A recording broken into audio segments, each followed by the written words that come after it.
Caribbean business owners are sitting on the same free tools, AI tools, that billion-dollar companies use. The only difference is they know how to use it. Today, I'm going to show you how.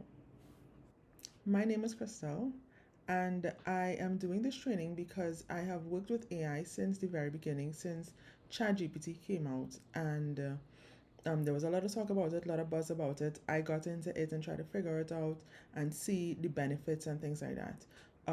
Years later, after having tried a lot of other different AIs and uh, created images, created videos using AI, creating songs, all of these different kinds of things using I am still marveled at how the the number of people that are not able to use ChatGPT effectively, or they don't seem to understand the benefits of it, or how great it is, or how much um, of a benefit it can be to your business, right?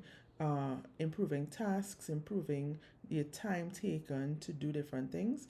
And so that is why I'm doing this video, to basically show you how to do it, and so that you would be able to really see as a business owner how you could implement this into your life, into your business, to really make a difference in terms of what task that needs to be done, how you're going to basically get the best out of AI to improve your business, to improve the time taken to do different things. And so I've created a little presentation that I'm going to share with you right now.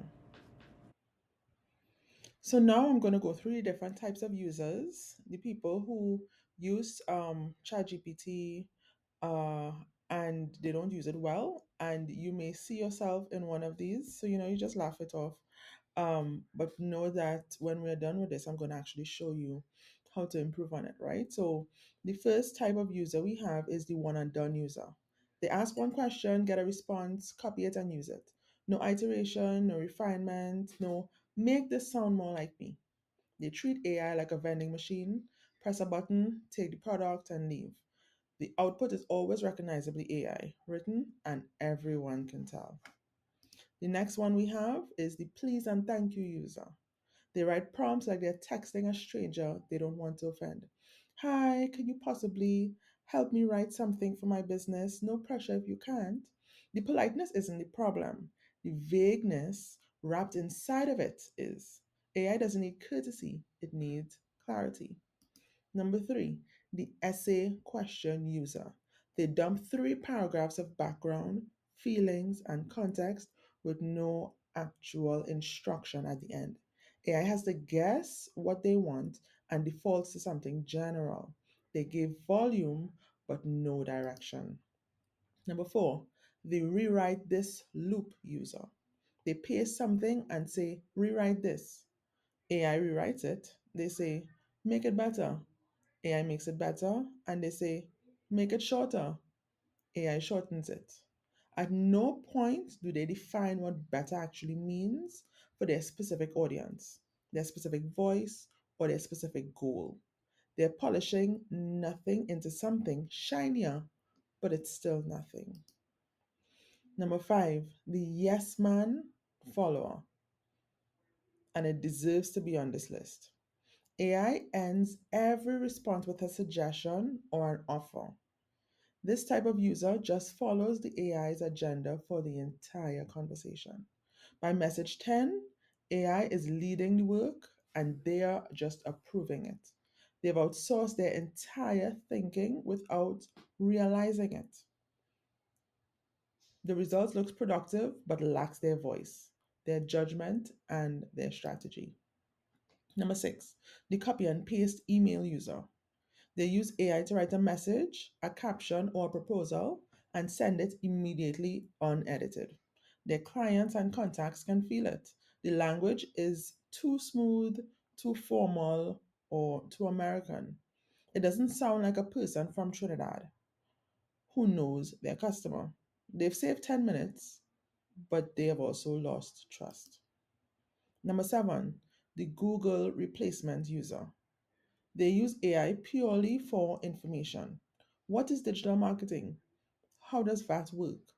When they can actually be using it to do actual work. They've upgraded their search engine, but not their output. AI is a doer, not just a knower, and they've never actually discovered that.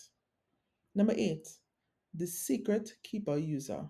They never tell AI who they are, what industry they're in, what country they operate in, who their customer is, or what they've already tried.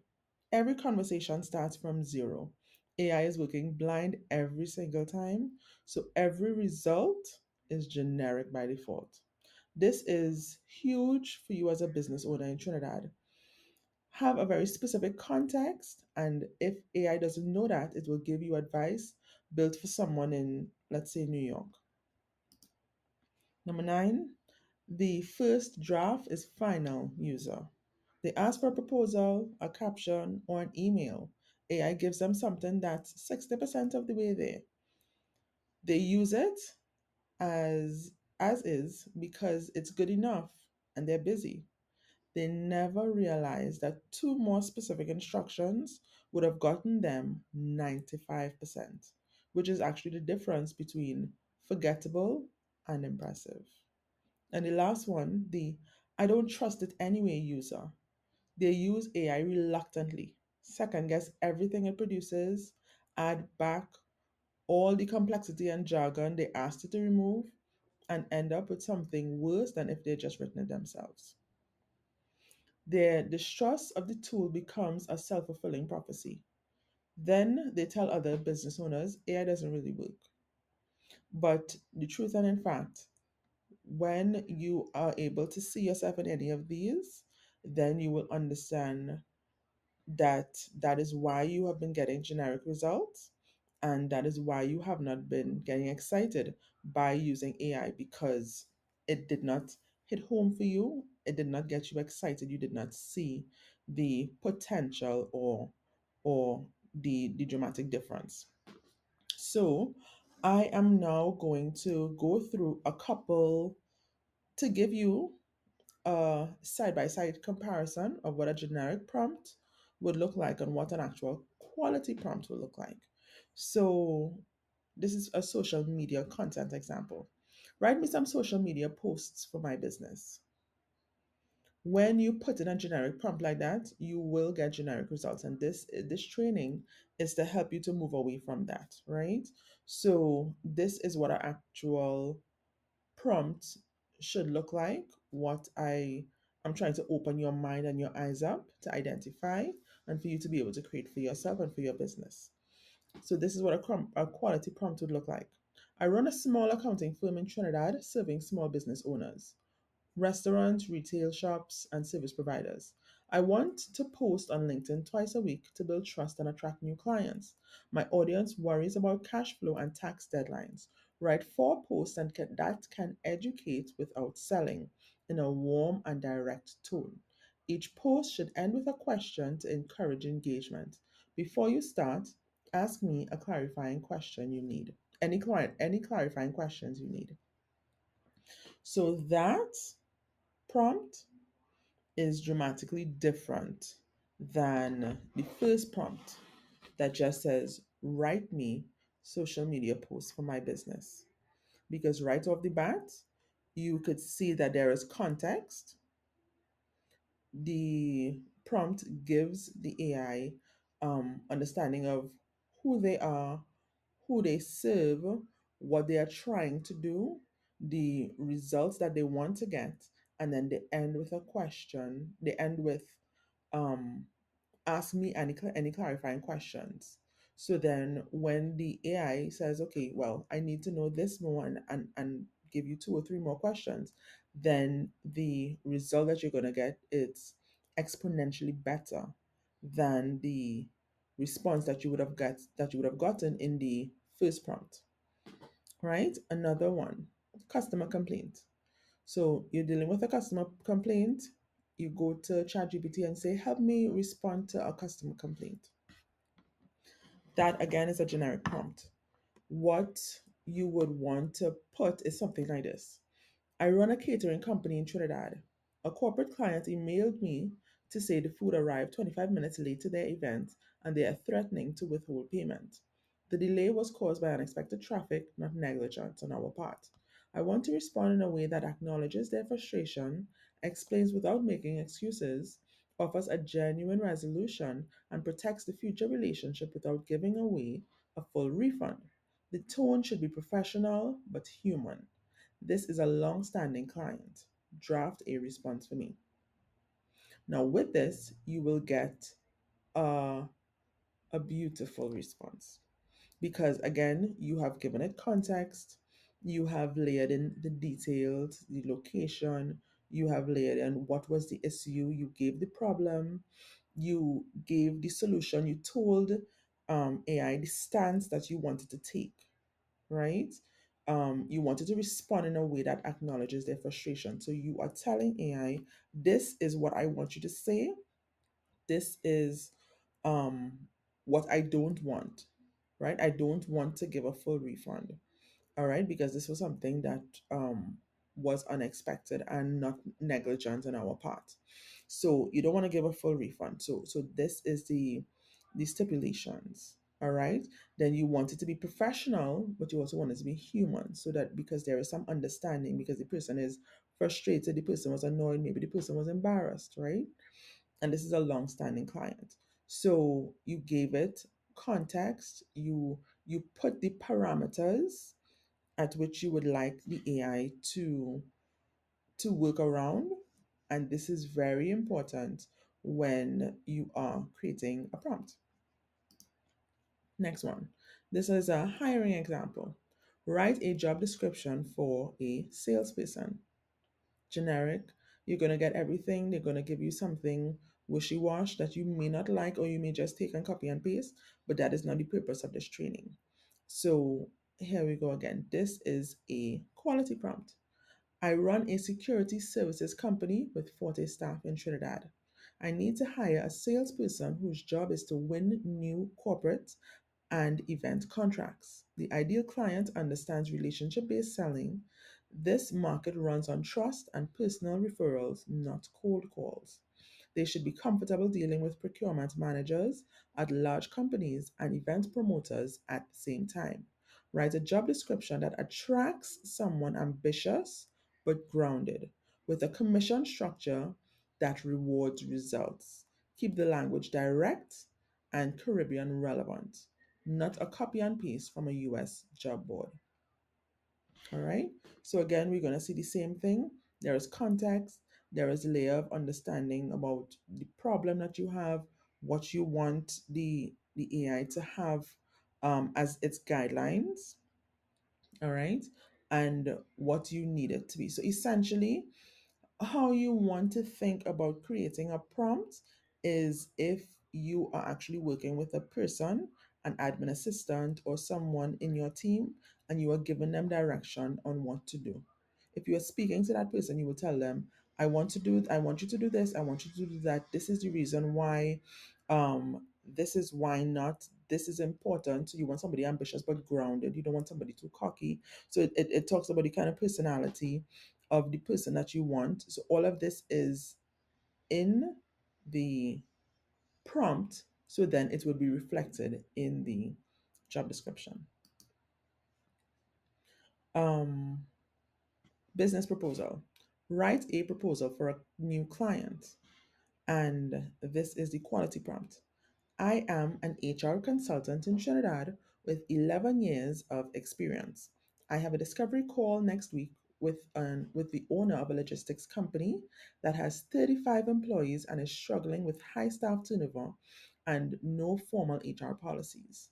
They've never worked with an HR consultant before, so they may be unsure of the value. Write a one-page proposal outline that explains the problem clearly, describes what working with me looks like over 90 days, and includes three measurable outcomes they can expect. The tone should be confident and straightforward, not corporate jargon. I will personalize it after you give me the structure. So with this one, you can tell from the last bit, the last sentence, that this prompt is just asking for the proposal and they will fill it in. And you are free to do that. I have advised on that as well. when you're doing things with finance, when you're doing things with bank account information, when you're doing things with sensitive information, do not at all put it into the AI. All right. You leave that, and when you are editing it, then you could put in the bank account number. Then you could put in whatever sensitive information that you don't want uploaded onto the AI. All right. So we are giving the AI information, but we are also using wisdom. All right.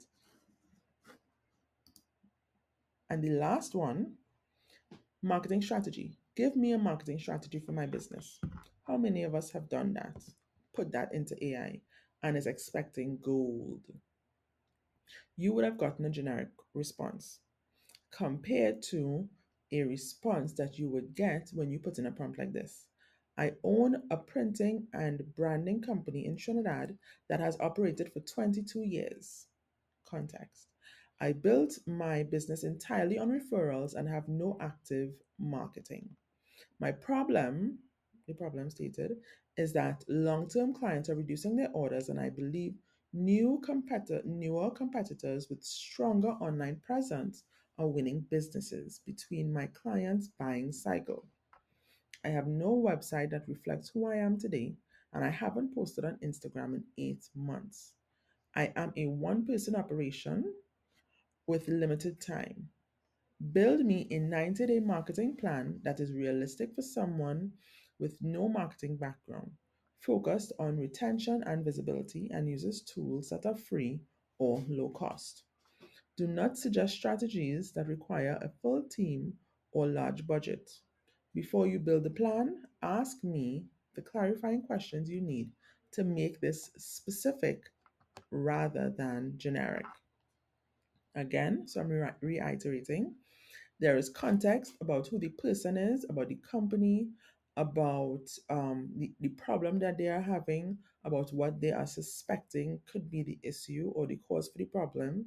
They are giving insight into what their day to day operations would look like in terms of there not being a team. And because business is slow, then they tend to use tools that are free or at a low cost. Then they're asking to give me a strategy that would reflect that. So essentially, this is what is true for me, and I need you to give me a solution that will actually help. I don't want you to give me a solution that sounds nice, but in reality, I cannot execute it because I don't have the budget. Because you AI are offering me something that is um is a monthly subscription that I cannot afford to pay, or that somebody with a team of 3 or 5 people can execute, but because I am alone in this business, I will not be able to execute. It's something that essentially what you want the AI to give you is something that you could actually execute. You don't want something to just be like, oh, okay, it sounds nice, but I really can't execute it. There's no point in that, right? And then again, with the questions, which is very important, ask me the clarifying questions you need to make this specific rather than generic. So now what I'm going to do is let's go through 2 scenarios. So this is the first scenario. We're going to go through the first scenario, then we are going to go through what the prompt would look like. And then I'm going to put it into 3 different AIs so that we could see what the results look like. And then we could also we could also run through how the different AI speaks. And then you would be able to identify for yourself what you like, what you don't like, and understand how the AI speaks. And then you will develop your own preference, right? So, scenario one, the invisible expert problem. Sandra is a 47-year-old chartered accountant who has run her own accounting firm for 16 years, serving small businesses across multiple industries. She is genuinely excellent at what she does. Her clients stay for years and trust her completely, but Sandra has a visibility problem. Every new client she gets comes from word of mouth. And while that's been enough to sustain the business, she's watched less experienced accountants with louder online voices win corporate contracts, and speaking invitations she has never even heard about. She knows more than most of the people getting those opportunities, but she has no LinkedIn presence, no content, and no way of demonstrating her expertise to people who don't already know her. For the past 5 years, she's tried to start posting 3 separate times and stopped each time because she doesn't know what to say or how to say it without sounding like she's showing off. She goes to AI hoping it can help her find her voice. So, this is the problem. This may be a problem that um somebody that is true to someone. All right. So, let's look at a prompt. I am a chartered accountant with 16 years of experience running my own firm in Trinidad and Tobago. Now, this is the problem that I'm going to copy and paste it into the different AI to see what that would look like, to see what results that will look like, right? My clients are small business owners, restaurants, retail shops, service providers who struggle with cash flow management, tax compliance, and understanding their numbers. I am well respected in my network, but completely invisible online. I've never built a personal brand, and don't know how to talk about my expertise without sounding arrogant or salesy. That's not who I am. I want to build I want to start building a LinkedIn presence that positions me as a trusted financial advisor for small businesses in the Caribbean.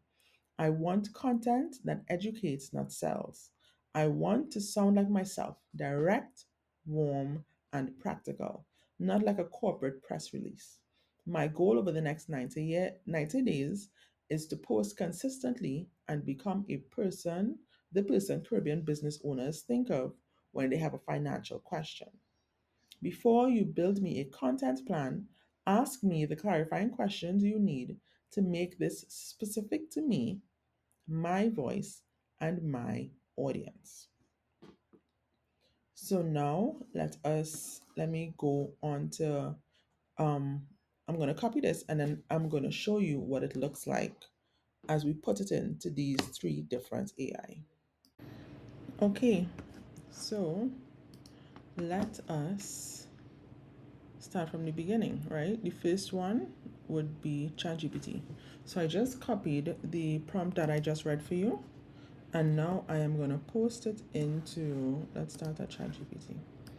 And let's start at ChatGPT, right? So I just copied and paste. I'm a chartered accountant with 16 years of experience, blah, blah, blah. My goal over the next 90 days is to post consistently, blah, blah, blah. All right, so it's the same thing. Send prompt. So let's hear what it says. Because you're starting from a strong position, you already have an authority offline, right? Before I build anything, I need to get very specific so this doesn't turn into generic LinkedIn tips, right? Number one, your voice and your boundaries. When clients thank you, what exact words do they use to describe you? Nice. What do you refuse to do in your communication? Hype, jargon, call yourself an expert. So it wants to get to know you, right? Are you comfortable sharing strong opinions publicly? Your best clients. Which type do you actually enjoy working with the most? What size are they usually? Real problems. Give me 5 specific real situations you've dealt with recently. Your perspective. This is where your brand lives. What do most accountants get wrong when dealing with small business owners? What's something you believe that other accountants would disagree with? Comfort level. Are you willing to show your face on a video? Or you prefer text only to start? Story and authority. What made you start your own firm? Offers. What services do you actually want more of? Do you want ongoing advisory clients, one time consultations, workshops? Okay, great. Local context. Are there specific tax issues in Trinidad and Tobago that business owners constantly mess up? Are there seasonal patterns, example, carnival, Christmas, that impact cash flow? Okay, so I like this um, because because it gives a lot of questions and you can tell that based on your responses you will get a different kind of um, output, all right? So, I mean, obviously, I don't have time to go through and answer all of these questions, right? But we're seeing what the output looks like. So now let us use this same copy and we're going to put it into Claude, right? So I pasted it and it's thinking. I love the goal, and the fact that you want to educate, not sell, is exactly the right instinct for LinkedIn. Great. So then what Claude does is now it pulls up based on what your prompt is. It asks you a few questions. So this time you're asking you 3 questions so that it can give you a response based on what your prompt is, right? So which financial topics come up most often with your small business clients? So let's say payroll and costs and staff costs, um, cash flow gaps and survival, VAT and tax compliance, right? So let's go with those. Then what's the biggest misconception small business owners in Trinidad and Tobago have about money and accounting? Number one, that an accountant is only needed at tax time, that turnover equals profit, that being VAT registered is a burden, not a tool, that managing cash flow is just about having a savings buffer. Okay, so I just chose the first one. I just wanted to see if I could have chosen multiple ones, but I just was able to choose one. All right. How would you describe your natural communication style? I use plain language and real life examples. I tend to explain the why behind things, not just the what. I'm going to choose that. I'm blunt. I tell clients what they need to hear, not what they want to hear. I'm more of a listener who asks questions and guides people to their own answers. So I think based on who Sandra is, I think she would be more of a 2 and a 4. So I like 2, so I'll go with 2. I tend to explain the why behind things, not just the what.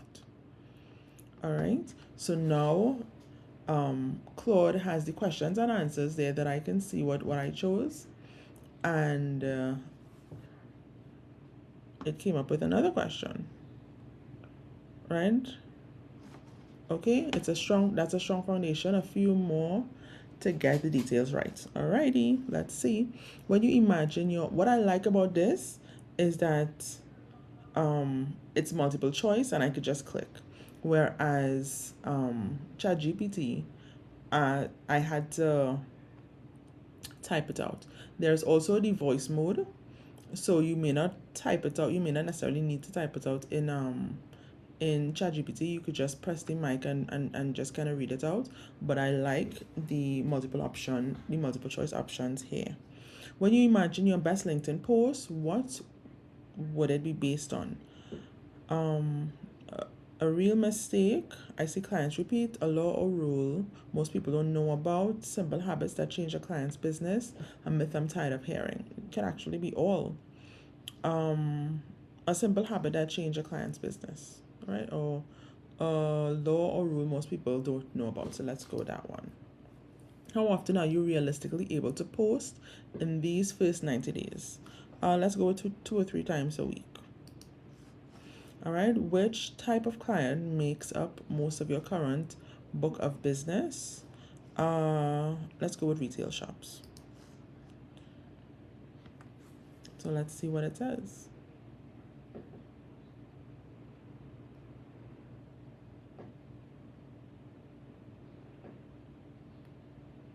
Perfect. I have everything I need. Let me build this now. So in terms of the first one, which is ChatGPT, I would have had to do a lot more to be able to get a final result. But now I'm able to get a final result from this one, right? So here's your full 90-day plan built specifically around your voice, your clients, and the Trinidad and Tobago financial landscape. So it's mapping out the pillars, it's building a 90-day post schedule, writing Trinidad and Tobago specific post ideas. Okay, great. And now it's here. Love it. So we have 4 content pillars. The law says, cash flow reality, payroll truths, and the why behind it. All right, I like this. 2 to 3 posts a day, 2 to 3 posts a week, sorry, 30 posts in total, Tuesday to Thursday. All right. Month by month, first month foundation, second month authority, and third month community. That's the 90 day. All right. Establish who you are and what you stand for. This is the goal, to introduce your voice, set expectations, and show that you talk about money differently than most accountants. No selling, just pure education. So your introduction post, the one that tells people why you show up here. All right. I've been an accountant for 16 years. I've watched good businesses fail, not because the business owner wasn't hardworking, but because no one ever explained how numbers worked. That's why I'm here. So that's how you're going to be talking. And immediately when people read that, they're like, oh, I like that person. All right. The law says. So this would obviously, you could be able to pull from different laws. And this particular one is the VAT registration threshold. In Trinidad and Tobago, once your annual sales hit 500,000, you are legally required to register for VAT. All right. And then you can go into it. Payroll, NIS, the difference between revenue and profit explained with a rum shop. A shop owner I know was excited. Best month ever, 80,000 in sales. Then we sat down together. By the time we subtracted cost of goods, rent, utilities, wages, and NIS, the actual profit was under $4,000. Revenue tells you what came in. Profit tells you what's yours. All right, so cool. So it broke it down and it gave you one of each so far, and then you'll be able to get more, right? Your voice guide, write like this. Start with a specific solution and a general statement, and then avoid generic advice that would apply to anywhere in the world. And so it's giving you ideas so that you will understand how to navigate this particular platform. All right. A few things worth naming that aren't in the plan itself. Your intro posts. This is the one where you want to spend the most time on. It sets the tone for everything that follows. Don't over edit into something polished. A slightly rough, honest first post performs better on LinkedIn, which is true, than corporate sounding one, which is true. You can share it with me when you're ready. Love it. All right. So I like this. And now let's move on to Gemini. So let's see how Gemini operates. Okay, one time, no thinking. Okay, great. Building a brand from scratch after 16 years of boots on the ground experience is a powerful move, right? To move away from corporate press release feel and toward a trusted advisor vibe. I need to dig into the specifics of your day-to-day reality. All right, the audience and their pain points. So this one is asking questions as well, just like ChatGPT. Common misconceptions, the aha moment, when a retail or restaurant owner finally gets it after a session with you. All right, your voice and perspective,